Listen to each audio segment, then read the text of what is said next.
Assalamualaikum warahmatullahi wabarakatuh.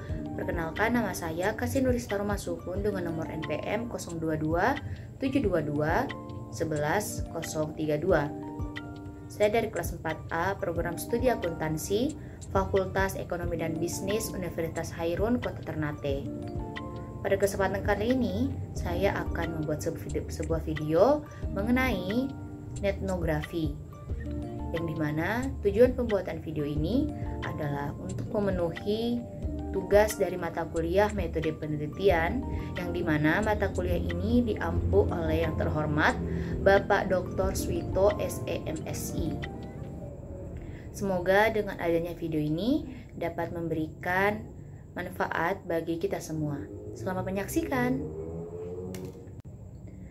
Untuk pengertiannya sendiri, metode etnografi atau kepanjangan dari etnografi adalah internet, dan juga etnografi adalah metode yang digunakan untuk mempelajari budaya pengguna internet, lebih khususnya itu media sosial. Nah, pada dasarnya, etnografi sendiri adalah penerapan metode etnografi untuk mempelajari budaya pengguna media sosial. Metode ini berusaha menggambarkan budaya dari sudut pandang orang yang diteliti dengan menjalankan investigasi, keterlibatan dengan orang yang diteliti, dan juga imersi. Nah, mengapa etnografi sendiri ini dia penting? Nah, saat ini kita tengah berada dalam gempuran data raksasa atau big data, yang merupakan akibat kehadiran dari media sosial. Setiap hari, ada ratusan ribu postingan di media sosial seperti Twitter, Facebook, Instagram, TikTok, YouTube, dan lain sebagainya. Nah, jadi metode ini dia berusaha untuk menemukan esensi dari data raksasa atau big data yang tadi, yang berupa percakapan warganet yang berjumlah besar.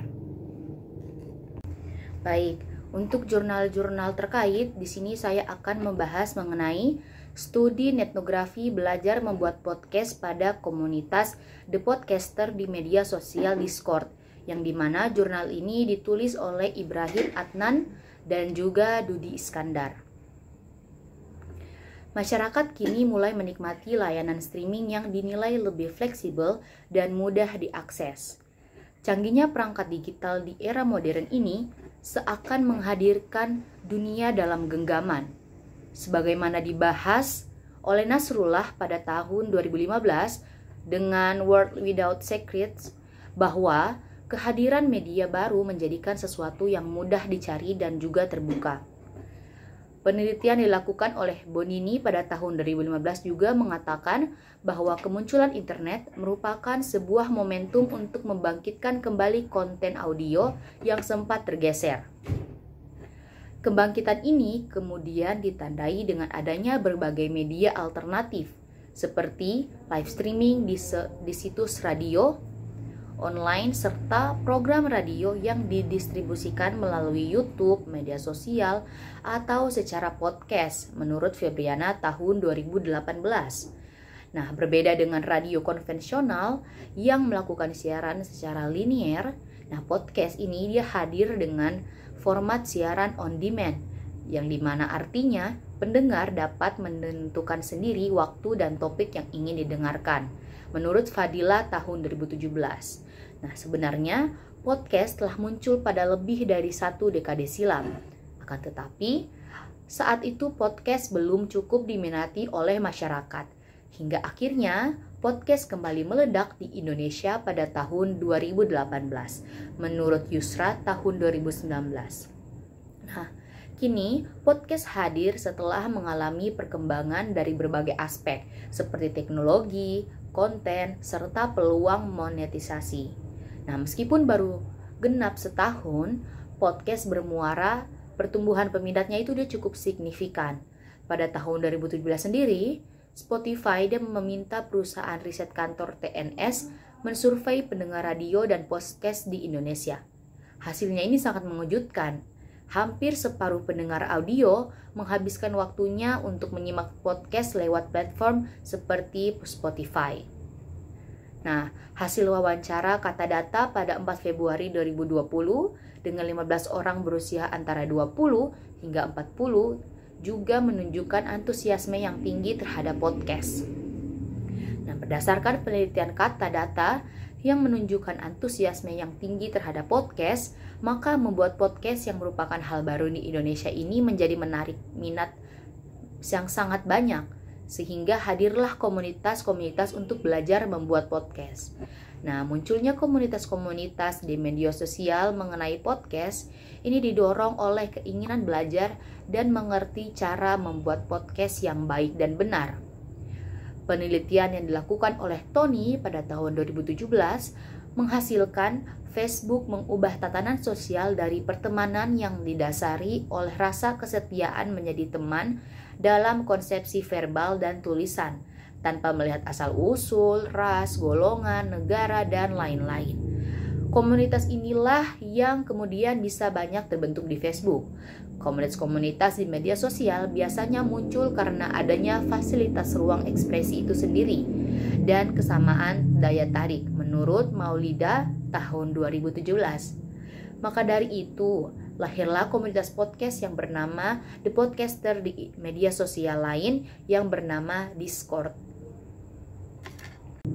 Penelitian ini bertujuan untuk mengetahui bagaimana cara membuat podcast yang terjadi pada grup The Podcaster di media sosial Discord ditinjau dengan studi etnografi.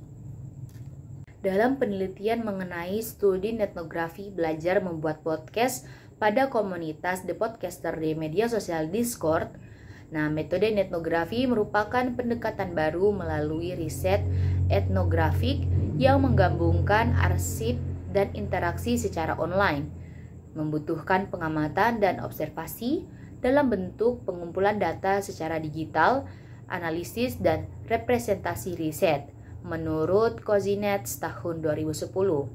Sementara itu, Laurencia tahun 2017 dan Konisets tahun 2010 bahwa ada yang disebut dengan etnografi murni dan etnografi campuran. Etnografi murni dapat dilakukan jika data yang dihasilkan didapatkan melalui komunikasi yang dimediasi oleh komputer atau interaksi lain dengan bantuan teknologi informasi atau komunikasi seperti wawancara, observasi, partisipasi, dan mengunduh data.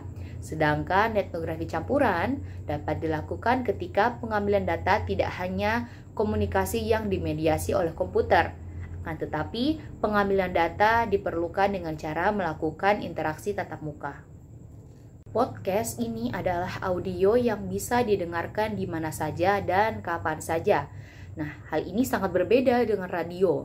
Podcast ini telah banyak digunakan oleh masyarakat untuk mendengarkan berita, ilmu pengetahuan, dan sharing ilmu pengetahuan yang bersifat dapat diulang. Bisa diulang karena memang sudah diunduh dari awal. Hal ini bisa menjadi kelebihan tersendiri dari podcast dibandingkan dengan radio.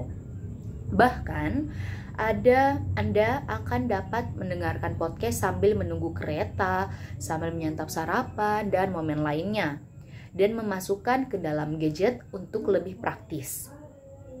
Nah, kemudian podcast ternyata mulai diminati audiens karena keunikan yang dimilikinya. Salah satunya dari segi konten, yang ternyata menarik minat banyak orang untuk membuat podcast sehingga hadir komunitas atau tempat kursus atau private untuk membuat podcast. Nah, melihat perkembangan podcast di Indonesia dirasa mampu memberikan pengaruh pada pendengar podcast. Podcast juga dirasa mampu untuk membuat masyarakat sangat bergantung pada podcast. Perkembangan podcast di Indonesia melahirkan sebuah tren baru di mana podcast berperan sebagai media seperti halnya YouTube, sehingga banyak cara untuk melakukan monetisasi podcast. Melihat tren perkembangan podcast di Amerika, yang dimana penghasilan podcaster atau pembuat podcast hampir menyamai YouTuber. Bahkan beberapa YouTuber tertarik membuat podcast seperti halnya Deddy Corbuzier dan Raditya Dika jika melihat di Indonesia, menurut Yusra tahun 2019. Nah, perkembangan podcast melahirkan komunitas podcast bernama The Podcaster yang awalnya berbasis pada WhatsApp, kemudian merambah ke Discord. The Podcaster terbentuk atau terlahir menjadi komunitas online karena anggotanya merupakan pembuat podcast atau pencinta podcast. Nah, The Podcaster dalam mewujudkan ambisinya membuat podcast di Indonesia berkembang, mereka bekerjasama dengan Si Berkreasi dan Kominfo membuat kelas podcast Si Berkreasi yang diikuti sekitar 1.000 orang tiap minggunya yang ingin belajar podcast. Pengajar atau pemateri tiap hari Sabtu dan Minggu bergantian mengisi dan memberikan ilmu-ilmu mengenai podcast dan cara membuat hingga pemasaran podcast. Kesimpulannya adalah podcast audio cukup populer di Amerika Serikat dan beberapa negara di Eropa. Pengakses podcast audio di sana memiliki pilihan konten yang semakin beragam, menarik, dan juga berkualitas. Perkembangan podcast audio di kedua kawasan tersebut ditunjang oleh promosi lintas media dan tidak kalah penting sejumlah riset yang memberikan gambaran mengenai tren perkembangan podcast audio dari berbagai aspeknya. Di tanah air sendiri, podcast audio belum begitu populer. Penelitian terkait mengenai podcast audio juga masih sangat minim. Meski demikian, beberapa belakangan, beragam produk podcast audio lokal mulai meramaikan jagat maya dan terbilang cukup sukses menarik pendengar. Sebagian produk podcast audio tersebut diproduksi dan didistribusikan oleh beberapa situs online radio dan para audio blogger menurut Rusdi tahun 2012. Podcast audio berpotensi dikembangkan di tanah air, mengingat kentalnya budaya tutur masyarakat Indonesia. Selain itu, akses terhadap internet semakin mudah dan murah, sehingga membuat produk podcast audio di internet lebih terjangkau. Potensi para kreator atau podcaster untuk meraih penghasilan atau uang lewat podcasting semakin tinggi. Hal ini berkolerasi dengan sejumlah pendengar yang terus meningkat, menurut Bustari tahun 2017. Maka, dengan podcaster hadir di Indonesia, sehingga kedepannya industri podcast bisa berkembang di Indonesia seperti YouTube. Sekian dari video yang saya buat. Semoga dengan video ini dapat memberikan wawasan kepada kita semua dan juga manfaat untuk siapapun yang menonton video ini. Terima kasih sudah menonton video saya. Jangan lupa komen, like, dan juga subscribe. Sampai jumpa.